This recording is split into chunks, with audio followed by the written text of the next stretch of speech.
Well, you've improved it, Hansen, but I still think it idles too rough. Hey, maybe it needs a new carburetor. Check on it and let me know, huh? Right, boss. All right, 12 o'clock. Let's go eat. Come on.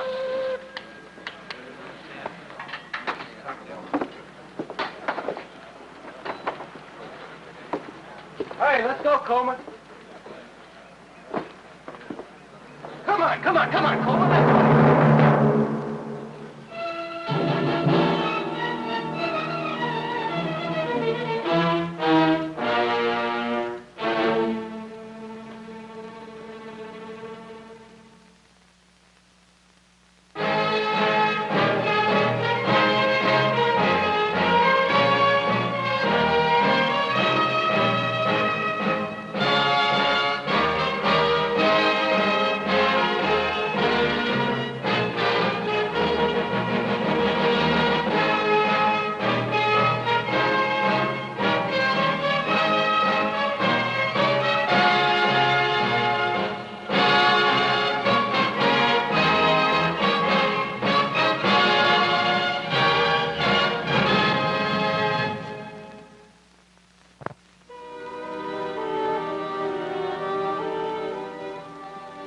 A corporation lawyer doesn't spend all his professional life in smoke-filled, oak-paneled directors' boardrooms. He goes to his clients, especially when it's hard for them to come to him. Warden Morphy was an old friend. The luncheon was his idea. He had something on his mind, a personal matter, he said. It's not really personal, but I guess you could call it that, Herb. In less than a week, I have to kill a man. Now, that's not the first man I've executed in the 10 years I've been warden, but I'm afraid Ron Davis might be the first innocent man. Ron Davis. He's the kid who murdered the big wheel hoodlum here in prison. Ace Coleman, about 18 months ago, wasn't it? That's what a jury of his peers said he did. Well, do you have any additional information? Added evidence the jury didn't have? Not enough for a new trial. But, Herb, you know I've worked and lived with all kinds of criminals for years. I feel I know a little bit about what makes them tick. And watch this boy, Davis. I can't believe he's guilty. Look, Paul, Ron Davis's father is one of the wealthiest men in the state. I've heard that he's spent several fortunes in the boy's defense. Herb, I know you've taken many cases on no more than a feeling, a hunch that the party was innocent. They've exhausted every avenue of appeal. But the point is, Herb, I don't believe he's guilty. If you'll talk with him and just tell me what you think, it'll be a great weight off my mind and my conscience. You take a walk with me over to death row? All right, let's go.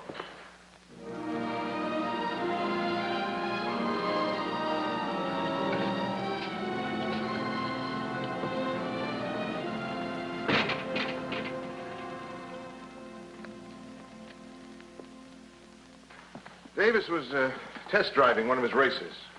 Blew a tire and lost control. Guard!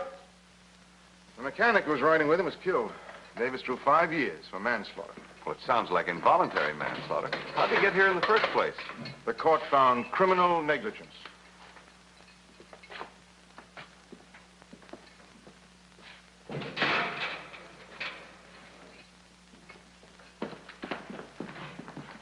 Hello, Ron. Warden.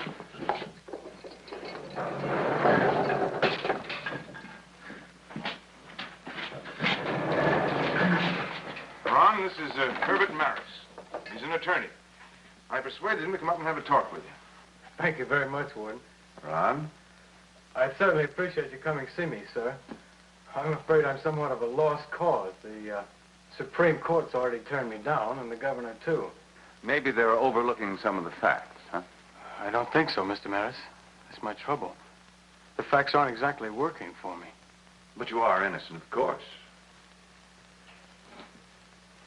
I don't know. 2 years ago, I knew I was innocent. When I testified at my trial, I knew then. What changed your mind? Living on the road. Listen to what goes on in here. Look, you ask any one of those men out there. Oh, those guys are innocent, too. All I know is somebody's got to be wrong. that all? No, there's this.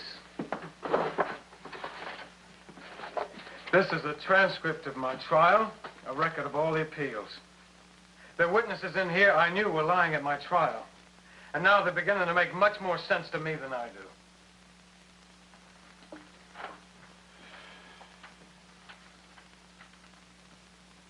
If we're going to presume you're innocent, then there has to be a reason why these witnesses lied at your trial. I'd like to hear your reason for that. They didn't like me, Mr. Maris. You're asking me to believe that these other convicts disliked you enough to frame you into the chair? I think it was more a reason of getting rid of me. Just getting me off their backs. The fact is, I've never been an easy guy to work with, especially around engines. I always worked with the very best mechanics, and these men in here just don't care. After all, Herb, you know they don't come to us very highly recommended. And that's how the trouble started? That's it. They didn't care anything about their jobs. They just throw the work out any way they could. I think they got to hate me about the first day I was foreman. And this is enough reason to send you to the chair? Well, you ask any man on death row what's going to happen to him. Not one of them actually believes he's going to the chair. What you're saying is, if they don't ever believe they'll really get to the chair themselves, no convict's going to believe that his testimony is putting you into the chair. Well, that's right. I know that's not much of an answer, Mr. Maris. And I could be lying. At least I've got a better reason than anybody else. Well, if you're lying, Davis, you're doing a pretty poor job of it. You said a little while ago you didn't know whether you were innocent or guilty, but you do know, don't you? Of course. I'm innocent, Mr. Maris. I couldn't kill a man in cold blood. What's our next step, Herb? Talk to some people, ask some questions. Starting with Ron on this transcript here. Before I left the prison, I talked to one of the witnesses at Ron Davis's trial. But a man who lied once under oath will still lie. Herb, I hope I'm telling you something you don't already know, but Ron Davis's old man has been trying for 2 years to grease his kid's way out of the death house. Well, sounds like a normal thing for a father to do. I said grease the way. Buy the kid out of the death house. Teddy Davis has had his lawyers working on every politician all the way to the State House, and now it's you. What are you driving at, Lieutenant? Paying you, isn't he? Just having you in the case is going to make the governor think long and hard about denying another stay of execution, and that's what the Davis money is buying. Get your hat, Lieutenant. You need some fresh air, particularly in your thinking. We're going to have a talk with Davis about my fee. Anyway, I'd like to find out what kind of a man he is firsthand. While we're gone, can you have one of your men check the whereabouts of Jerry Hansen? He was the one friendly witness at the Davis trial. I'd like to talk to him. He must have had some reason to be his friend.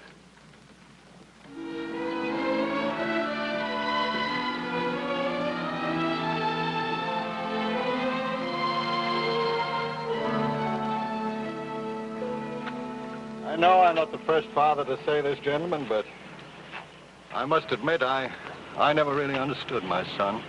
His interest in automobiles, it's fantastic. Well, I'm sure he was exposed to other interests. Yes, his mother who raised him, she died 3 years ago. Gave him everything a boy could want, finest schools, travel. He had all the money he could possibly use. Yet all he ever wanted to be was a greaseman.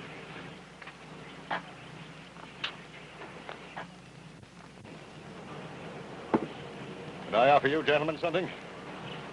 No, thank you, Mr. Davis. If you'll just answer one more question, please. Anything. How much did you pay Warden Morphy to interest me in your son's case? Warden Morphy? I wouldn't go near him with that kind of a proposition. He'd tear my head off. He as much as told me it was my fault. What's happened to Ron? I see. Well, thank you, Mr. Davis. Goodbye. Mrs. Davis? Goodbye, gentlemen. Are you sure you won't change your minds and have a spot of refreshment? No, thanks. Sorry. Mr. Maris. I'll have to be direct. I'll offer you $100,000 if you'll save Ron's life. I'm not interested, Mr. Davis. But you said you were. That's why you came here. I'm interested in developing the facts in your son's case. Well, you're an attorney. Developing facts is your profession. Surely you expect a fee. A fee, yes. A bribe, no. If Ron's innocent, we'll get him off, and you'll get a proper bill for my services. Goodbye, Mr. Davis.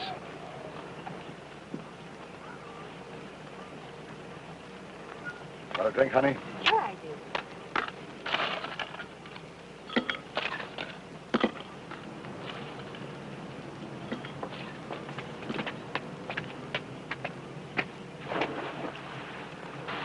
Come on in, honey. Lieutenant.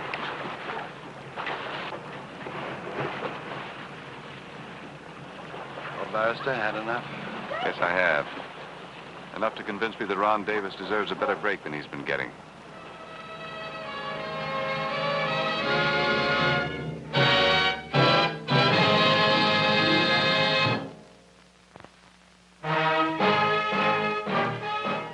The time it took to drive out and talk to Mr. Davis hadn't been wasted. There was at least one certainty to show for the effort. Teddy Davis was hurting his son's cause more than he was helping it. The money he was throwing around turned most men of goodwill away from Ron. At least the way he was going about it would turn their stomachs.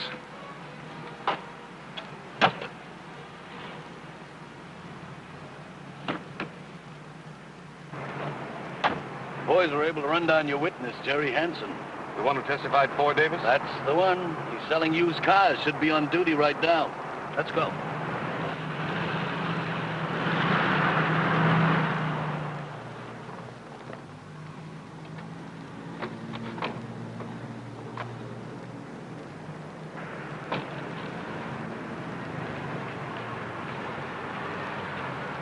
Here sells the car?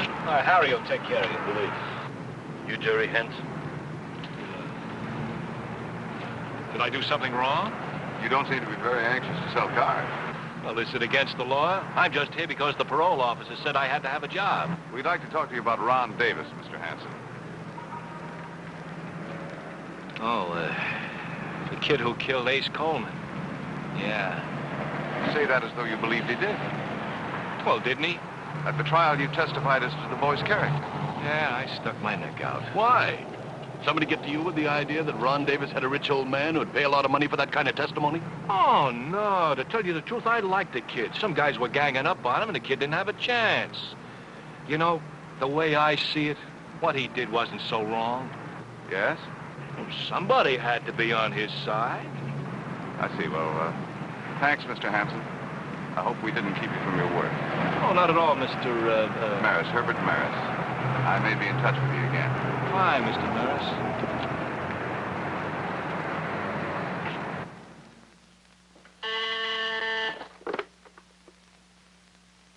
Yes? All right, send them in.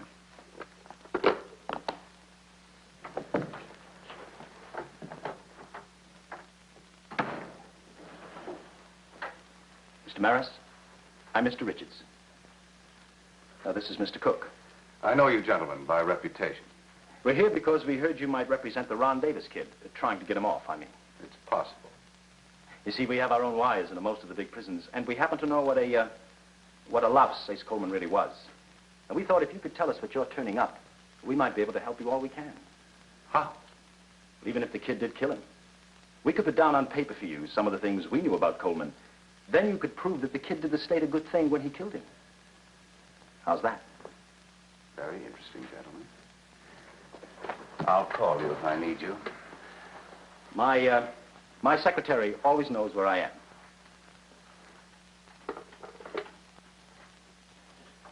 Miss Benton, cancel all my appointments. I'll be spending the rest of the day with Lieutenant Weston. Counselor, the simple fact is I don't have a day I can give to this. What about Richards and Cook?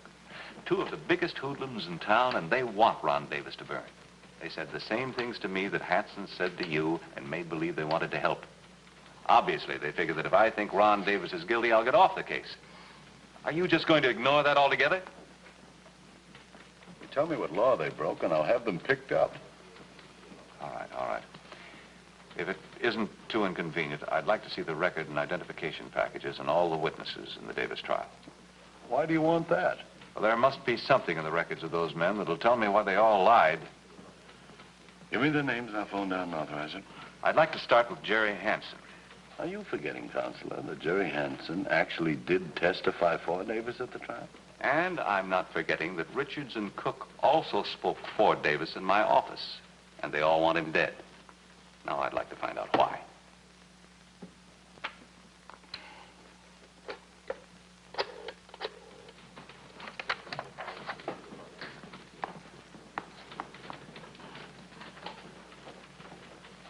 How you doing, Counselor? Finding anything?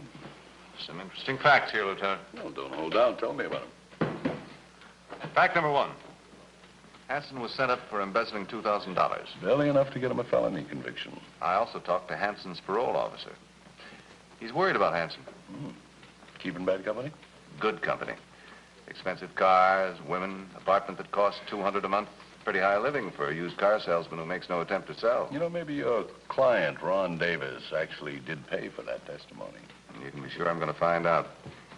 Hansen should still be at the used car lot. I think I'll run over and have a talk with him. Something you can do for me while I'm gone. Oh. Name it, Counselor. Hansen's record of previous arrests, 6 of them. 3 convictions. Scattered his shots, didn't he? East Coast, West, South, all over the map. Might be a good idea if you teletype those police departments. Ask for a full report on those arrests.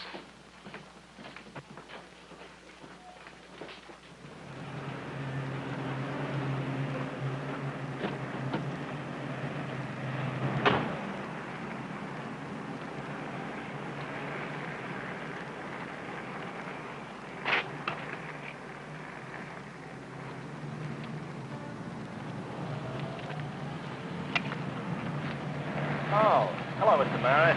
It's you. Oh, this car's not for sale. It belongs to my girl. I was just talking to your parole officer.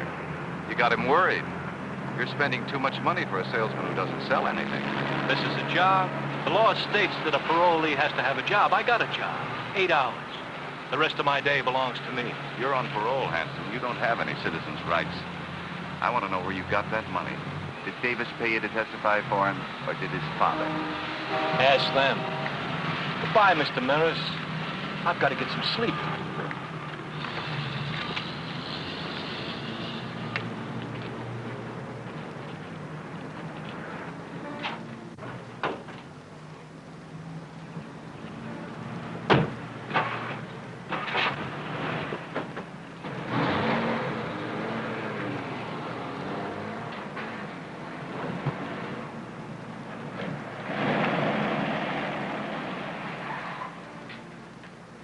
Hello, this is Jerry. Look, Maris is making heat. I don't know why he's picking on me. He just is. The point is, I may have to skip out of my parole. That means clear out of the country. It's going to cost you more money than we figured. Well, don't complain to me. You can afford it. You better make it this afternoon.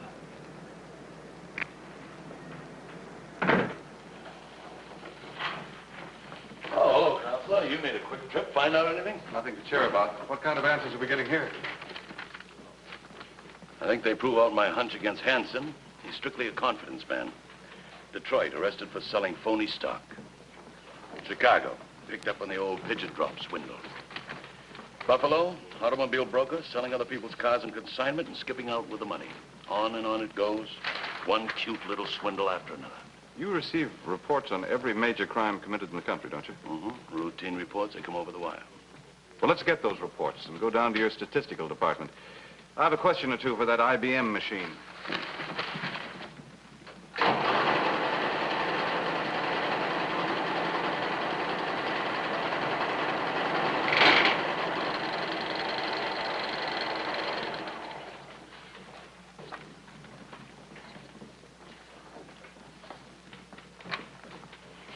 These represent all major crimes committed in the 6 cities on the day Hansen was arrested for bunco in those cities. Buffalo, homicide, murder weapon, ice pick, no arrest. Chicago, homicide, murder weapon, kitchen knife, no arrest. Detroit, homicide, murder weapon, ice pick, no arrest. The other 3 cities where he was arrested have no coincidental murders. But don't you think 3 out of 6 is a pretty fair average? The way I read these, those were contract killings. Do you think Hansen's a paid killer and this con man bit's only a front? Well, that's his modus operandi. To be sitting in a jail cell on a minor bunco charge while the police are tearing a city apart for a murderer. Yeah, it could work, all right. He fills a contract, kills somebody. Then you make sure the body isn't discovered for a long enough time so the police can't spot the time of the killing within a couple of hours. After the murder, he gets himself picked up on a minor charge, so he's in jail at the approximate time of the killing, and the cops don't think of tying him up with it. Yeah, Herb, it could work all right. To get Coleman, all he had to do was turn his modus operandi around. He had to get in prison to kill his victim. Otherwise, the pattern was the same. Yeah, you're right.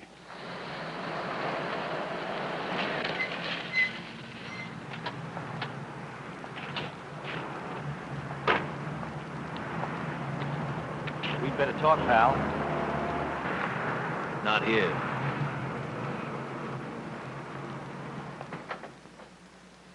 All right. You got my getaway money?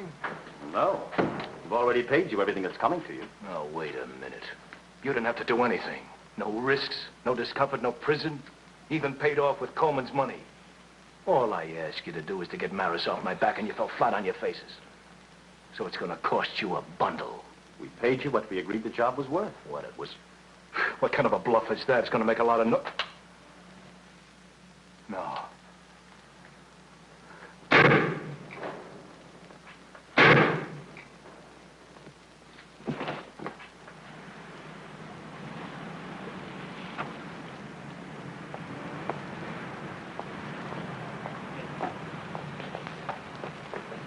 That's Richards and Cook. Yeah, I know them well.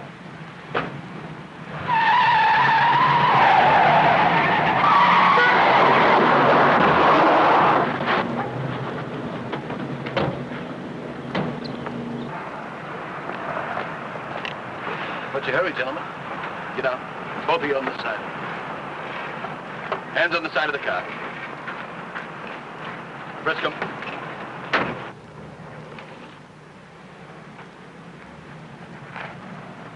Well, silencer. Fired recently, too. We better get over to that shed. Sit on these guys.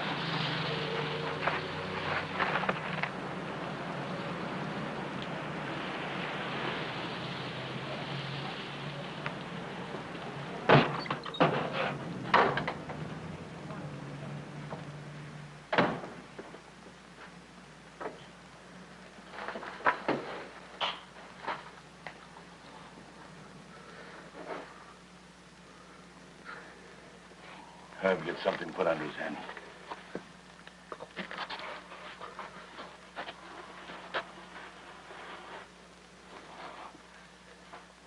Hansen.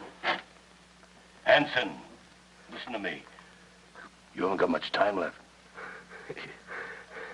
You gotta go, you gotta go. Look, there's still time for you to confess that you killed Ace Coleman. You don't have to kill Ron Davis, too. Tomorrow.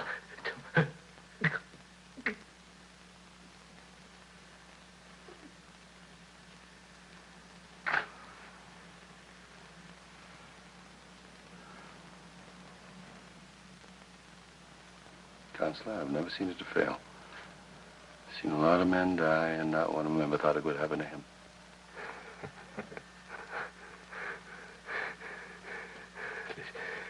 This time you're wrong, cop. This man knows he's gonna die. Davis didn't kill Coleman.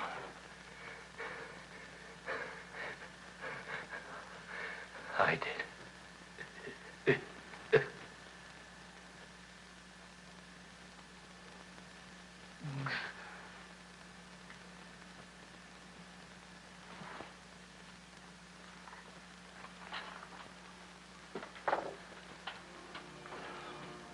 Well, Counselor, you hear enough? Yeah. Let's go. You go ahead. I'll stay here till they pick him up.